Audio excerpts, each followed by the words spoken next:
Irma, when you start bringing this up and you have that income chart, you can pull, and don't say anything condescending like, I know this probably doesn't apply to you. I know you look poor. You look poor, but just look at this in case. So you say, I honestly would look at when you're doing this, you're doing the your presentation for an in-person T65. You got to think about these. In-person T65, they're already a fruitful client of yours most of the time, right? You're getting to cross-sell them, all that. That's the golden goose annuity appointments. Annuity long-term care. It doesn't have to derail your normal Medicare appointment.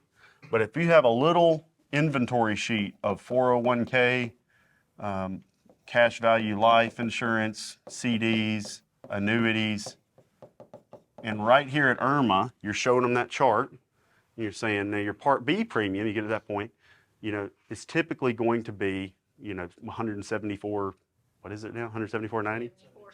174.70. Yeah, something like that. 174.70.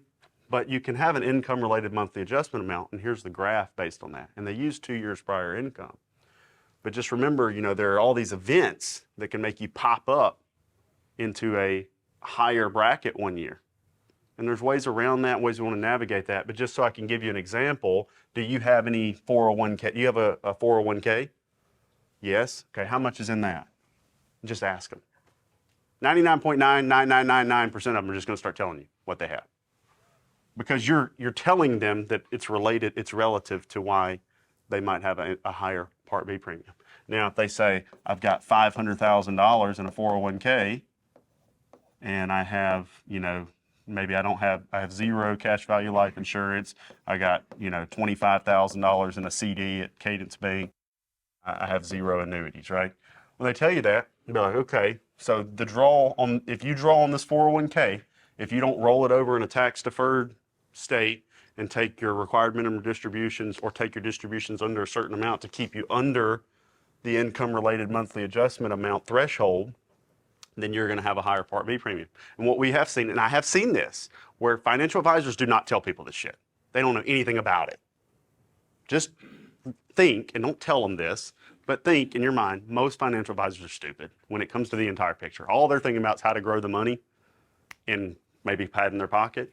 But they don't know, I've seen it, where Merrill Lynch, through these people where they were making them draw on their systematic withdrawal approach to their retirement portfolio just over the Irma amount, and so their premium was like double or triple what it needed to be. If they'd have just drew like a couple thousand less a year, they'd have been under that threshold and saved $6,000, $7,000, $8,000 in additional premiums. It made no sense to draw that amount. They weren't required to. They just don't know. They don't look at that portion of the portfolio. So there's a reason that we need to tell them that. But you also just identified they have $525,000 in assets. So then later on in the conversation, at the end of the presentation, when you say, now I'm going to talk to you a little bit about, actually before that, you say, now are you going to draw Social Security or are you going to defer Social Security? And if they say, I'm going to draw Social Security, great. If they say, well, I don't know, or I think I'm going to defer Social Security, you can say, well, we have an advisor partner that can run a Social Security maximization report for you if you'd like to. Let us know, we can run that report. And we will get to where we can run it in here. We probably can on like Retirement Analyzer or something.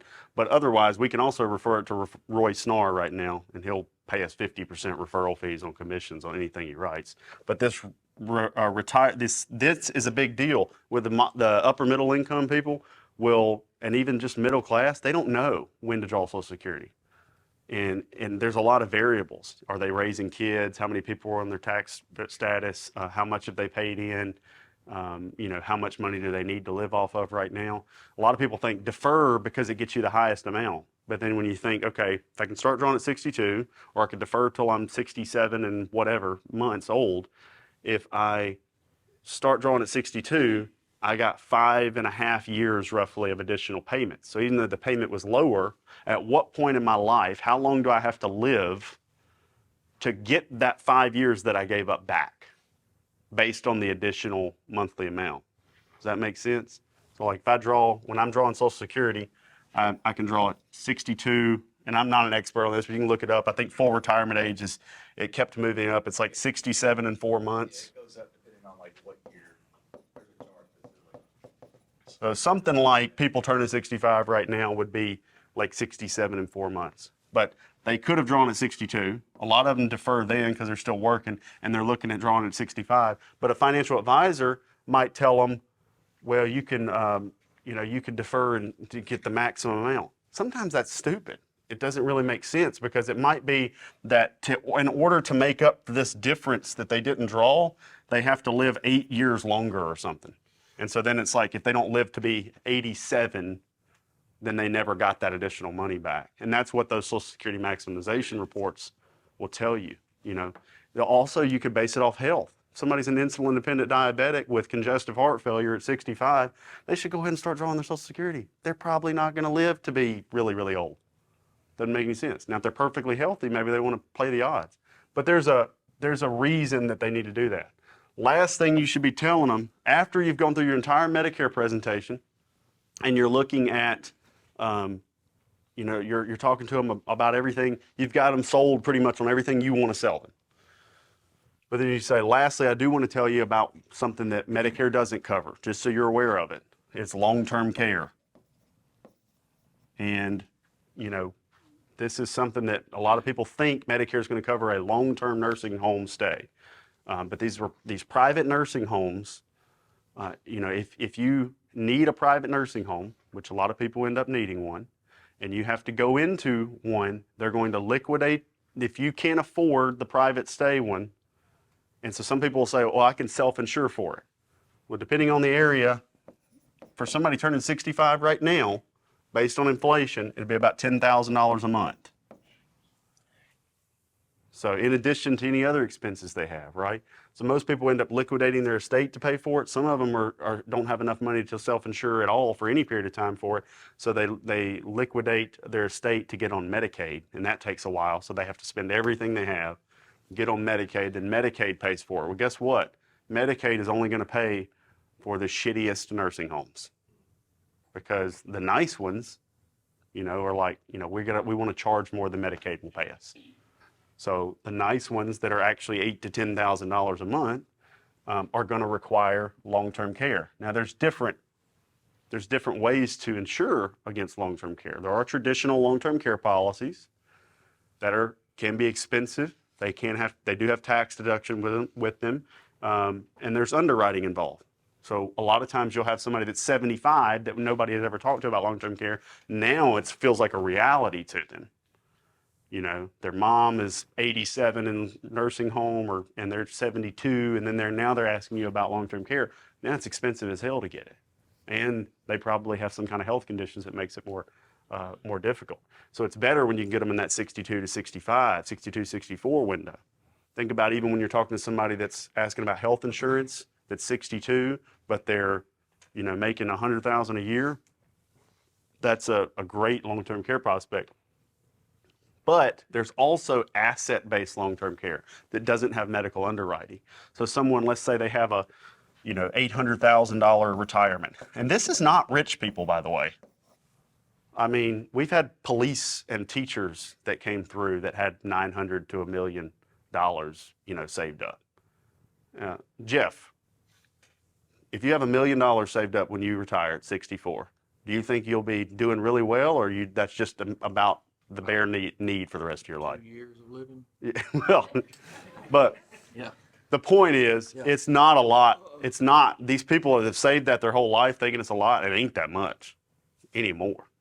So anyway, so when I say they have 800,000, don't think, well, that's not very many of my clients. You're not asking. These people have it. A lot of them do. Now, I know there are some that don't, and they planned very poorly. But you also have to think they have a house that has value. They have assets that have value like that. But so many of them have 401ks, CDs, annuities, IRAs that total into that 800,000 to $1 million. But imagine they have this amount. They're taking their required minimum distributions. Most of them are frugal at this point because they're having to be, and they want to leave some to their heirs. But if they can take, $100,000 of that, or $200,000, and put it into an annuity that draws some sort of interest or has has principal balance. It's not a premium. It stays in this product, and this product has a multiplier benefit if they need long-term care. So it might be that they stick $100,000 in there, and I'm going to oversimplify it, but they might stick $100,000 in that product. If they need long-term care, it doubles into $200,000 to be drawn on for long-term care, right? Or it might even triple in some cases. But if they don't need long-term care, it just grows with interest. It might be a more modest interest amount, but then they can still leave it to their heirs. So at death, there's a death benefit, and it goes, to people. So it's a way they can use their assets to insure against a purpose versus just letting it sit there and, then winging it on the long-term care side. Long-term care is a huge problem in the country, huge problem. There are states right now that are making it mandatory that if your income is over a certain amount, and it ain't a high income, several people in here are making over these thresholds that I'm talking about, they're forcing people to pay penalties, taxes for long-term care, an additional long-term care tax. California, Washington State, Oregon State, they all started it. I guarantee you 20 years from now, every state in the country will be doing it. Because right now, who's paying for it? The state ends up paying for it. They end up paying it through Medicaid. And you end up with a lower quality lifestyle anyway for it. But the long-term care, if you have a private stay long-term care policy in those states that created that penalty tax, if you have the policy, then you get waived from the tax. You're tax exempt for it as long as the policy meets certain standards. So you'd be better off buying the policy than paying the tax. That's not here yet, but it's still a definite, big winner. So one of the things I'll have work with Jacob to create is a little inventory sheet. And then definitely if you're sitting in person, but even if you're not sitting in person, you can get them to pull it up on our website. There's a link that'll show them the Irma chart. Have them do that. If you're doing T65 appointments virtually, I really think we ought to start working towards the potential of asking them if they would like to get on a screen share. That would be a good, a really good way to build rapport with those types of people over virtually. So I know it's all dependent on the beneficiary. I don't want to add too much complexity to an easy sale, but there's a lot of those T65s where you're competing with their business with someone else.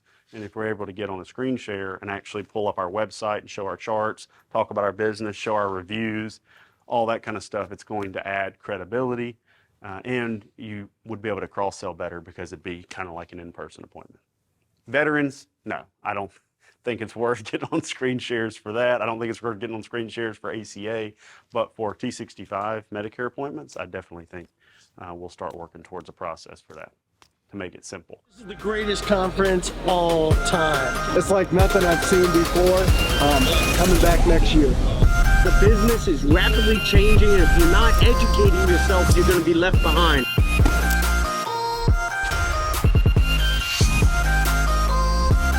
Great thing about Medicare Con and really any of these types of events, this one's so big, is you have all these people from chasing different pursuits in their business coming together and joining and sharing information. That's the best part of this.